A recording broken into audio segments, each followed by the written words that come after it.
Amigos televidentes, nuevamente con ustedes, llevando el contenido de Ojo con la Vista. Y como habíamos anunciado en nuestra parte inicial, nuestra invitada del día es la doctora Olga Consuegra.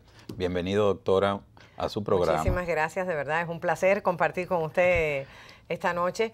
Y la gente dirá, bueno, ¿qué hace esa mujer ahí? Que también es oculista. Todo información. La doctora es especialista en programación neurolingüística, autora de libros, bestseller, premio de la UNESCO. Es toda una personalidad de mucha información que vamos a tratar de ver cómo sacamos un poquito el jugo, como decimos en buen dominicano.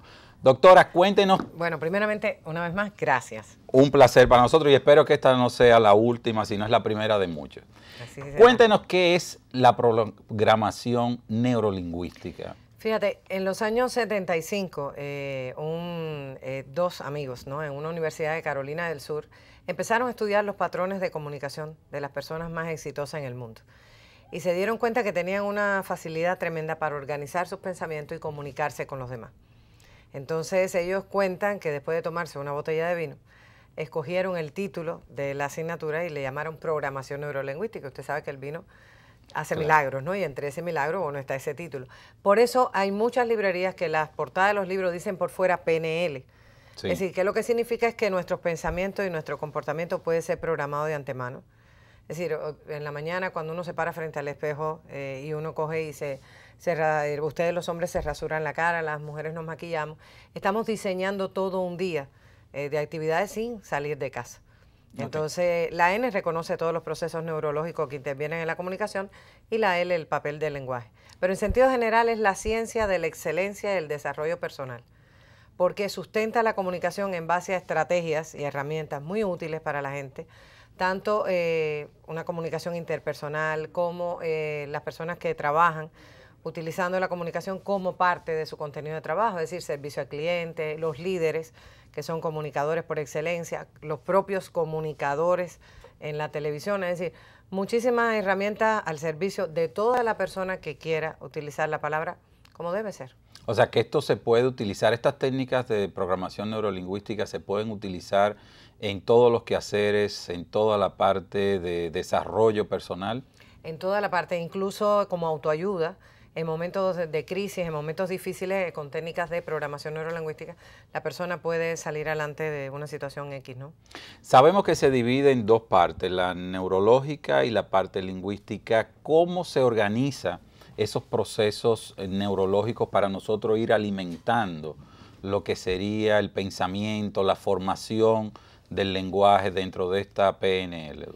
Sobre todas las cosas a través del lenguaje corporal, por ejemplo. La forma en que las personas colocan la cabeza, la manera en que gesticulan, cuando se desplazan de un sitio al otro. Es decir, todo eso está brindando información. Usted que es oftalmólogo, pues los ojos, el patrón de movimiento de los ojos es lo que nos permite conocer cuando una persona realmente nos miente, ¿no? Es decir, es una magia increíble poder leer, entre comillas, todo lo que dice una persona en un momento determinado, es decir, qué dice en sus ojos, qué dice su respiración, qué dice su postura a la hora de sentarse.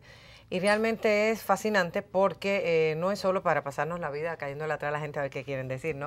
Okay. Pero es un poco como ayudar más a las personas, que la gente cuando haga uso de la palabra públicamente se dé cuenta de la responsabilidad que tiene, y sobre todo a las personas que son figuras políticas, por ejemplo, que no se puede hablar por hablar, sino hay que ser consciente de que cuando se habla, el contenido tiene que ir de acuerdo a el manejo del lenguaje corporal, que tiene un 55% de impacto en la comunicación. Ok, la mayor parte del mensaje se transmite a través del lenguaje corporal, por así decir. Así mismo es.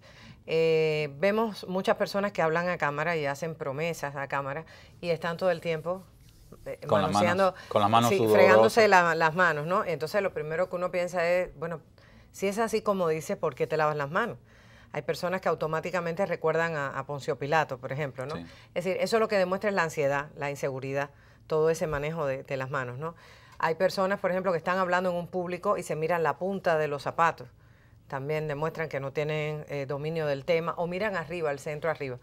Es como si uno le pidiera a Dios, mándame las palabras que me he quedado aquí, pues es un poco eso, ¿no?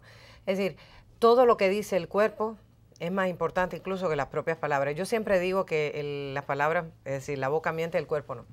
Ok, puede llegar un momento donde uno va desarrollando estas habilidades y puede interpretar a su interlocutor. Sí, perfectamente. Eso se hace de manera muy sencilla, muy natural, ¿no? Ok, en el caso contrario, ¿puede una persona aprender estas técnicas para ocultar una mentira? O sea, ¿me podría engañar una persona que domine estas técnicas fácilmente? El manejo de la mentira nos lleva a una posición de mucho estrés. Es decir, la gente se siente muy presionada cuando dice una mentira. Por lo tanto, una de las técnicas que casi siempre se infiere es eso mismo, influir en la respuesta. Es decir, es la persona que te dice, tú me quieres mucho, ¿verdad que sí? Entonces, está infiriendo la respuesta para que usted le diga, ¿verdad que sí? O esto es rojo, ¿verdad? O tú me entendiste, ¿verdad que sí? Es decir, siempre se está buscando ese sí y se acondiciona un poco la respuesta. Pero sí, hay una persona que pueda dominar perfectamente el lenguaje corporal y no se pueda leer con facilidad lo que piensa. Okay. Eso puede suceder. Hemos visto en ciertas películas o libros, textos, donde el detector de mentira, el polígrafo, hay personas que lo pueden sobrepasar, lo pueden burlar. ¿En qué se basa esto? El lector de mentira, pues sencillamente se basa en la lectura de ondas cerebrales, ¿no? Más que nada. Y también cuando las personas se ponen nerviosas, por supuesto, hay una alteración del metabolismo que se ve a través de este registro, ¿no? Pero en sentido general, si uno se fija cuando una persona miente, hace una contractura del cuello, tiende a echar la cabeza hacia atrás y contrae el cuello. Y hay un estrechamiento entre las cejas. Es como un poco el cuento de la Caperucita, ¿no? Para verte mejor. Entonces hay un ligero estrechamiento entre las cejas. Entonces uno se da cuenta que la persona como que... Y es un poco esquiva la mirada. Por eso las abuelitas decían, no confíes en la persona que no te mire a la cara. Es decir, porque la mayor fuente de información está justamente en los ojos. Ok. Para uno transmitir un mensaje, una comunicación, ¿cuáles técnicas debe de manejar una persona que va a hacer una presentación o algo para tener un control del miedo escénico? ¿Cuáles son las pautas básicas en esto? El miedo escénico se produce cuando se sobredimensiona el auditorio. Es decir, ahí está fulano de tal, o está Mengano, o el doctor fulano, o la licenciada, no sé qué. Y entonces se empieza uno a autobloquear. Es uno mismo que se infunde. Mismo en ese diálogo interno en que uno se va diciendo, no puedo quedar mal, está esta persona allí, está esta persona allá.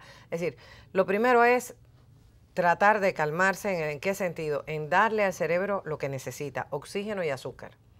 ¿Azúcar en qué? Masticar un chicle. Pero no durante la presentación. Antes de empezar. Okay. Comerse una tabletita de chocolate, y hay unas técnicas para respirar, y es como yompear una batería, su cerebro está alerta. Entonces usted empieza la presentación. Luego, no se tiene que preocupar en mirar a todo el mundo, porque es imposible mirar a todo el mundo en un escenario. Sobre todo si hay 200, 300 personas, es imposible. Hay que dividir el escenario en 3. Hacer contacto visual con alguien de la derecha, alguien del centro y alguien de la izquierda. ¿Siempre la misma persona o se puede alternar? Se puede alternar, y casi siempre en todos los auditorios, usted que ha participado en muchos eventos internacionales se da cuenta también de que siempre hay alguien que por algún motivo nos inspira confianza, o porque es una persona mayor, o porque es alguien que conocemos, alguien que admiramos. Entonces se hace contacto con ese tipo de personas. Si no hay personalidades o alguien de familia en las primeras 3 filas, no se miran las primeras 3 filas, sino a partir de la tercera en lo adelante. Es decir, entonces hay personas que se miran a lo lejos y dicen, bueno, yo controlo el miedo escénico mirando a lo lejos. Al fondo del auditorio. Sí, pero es ese conferencista que está como perdido, y uno dice, pero ¿qué dice? Estás mirando tan lejos, que uno dice, pero ¿a quién mira? Okay. ¿No? Cuando comienza el pánico, uno empieza a sentir las taquicardias, uno dice, me voy a equivocar, no me puedo equivocar, y se equivoca. ¿Cómo se trata de manejar esa parte, doctora? Bueno, lo más importante es, primeramente, identificarse con el tema que uno va a abordar. Bueno, ¿cuál es el tema que voy a tratar? Si usted va a hacer una presentación usando PowerPoint, por ejemplo, láminas, ¿no?, de apoyatura, no la sobrecargue de texto. Entonces, ¿por qué? Porque hay personas que sobrecargan los textos, se voltean y empiezan a leer lo que está escrito en el PowerPoint. Y yo digo, todos sabemos leer, todos los que estamos aquí sabemos leer. Entonces, ¿qué pasa? Que las personas se dan cuenta que no domina el tema. Lo otro, si algo se le pasa de todo lo que tiene escrito ahí, todo el mundo se da cuenta porque le están siguiendo y le están leyendo. Entonces, lo importante es poner las láminas, tener un dominio general del tema. Y si algo se pasara, seguir. Y más adelante dice, bueno, y retomando lo anteriormente dicho, es decir, buscar un puente, una palabra que sirva de puente, volver atrás y continuar.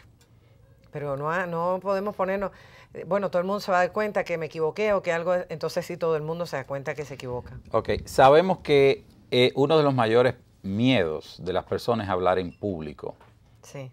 Y es a tratar de no equivocarse, de no cometer el ridículo, o yo lo voy a hacer. ¿Cómo logra uno por medio de algunas técnicas, o existen algunas de estas técnicas para uno poder ir perdiendo ese miedo? Sí, existen técnicas que incluso en el libro lo abordo, Sí. las claves del éxito, comunicación efectiva. Hay técnicas que le ayudan a hacer la presentación. Pero lo más importante para aquellas personas que nos están mirando hoy es que si tenemos niños en la casa, ponerlos a leer delante de la familia. Es decir, los niños leen en la escuela, siempre tenemos un auditorio. Ahí no existe una persona que diga, yo no voy a hablar nunca en público, porque a lo mejor es padrino de una boda y tiene Sí. que hablar en público. En la iglesia a lo mejor le mandan a leer, tiene que hacer una presentación en público. Es decir, siempre vamos a tener algo que decir frente a un público determinado, en una reunión cuando hacemos uso de la palabra, frente a nuestro equipo de trabajo. Es decir, hay un sinnúmero de cosas que nos llevan a hablar en público. Entonces, si usted desde que es niño lo pone a leer en voz alta, a que en las actividades de fin de año recite un poema delante de la familia o cante una canción. Es decir, ya el niño se va preparando para un pequeño escenario que el día de mañana le va a servir para un gran escenario. Las personas que hemos llegado tarde a este método, que desde pequeño no lo tuvimos, pues podemos aprenderlo también. Y existe un montón de técnicas para eso. ¿Se recomienda ensayar algunas palabras para, en caso de que a uno lo inviten de imprevisto, de decir algo o invitar a tomar la dirección de una presentación?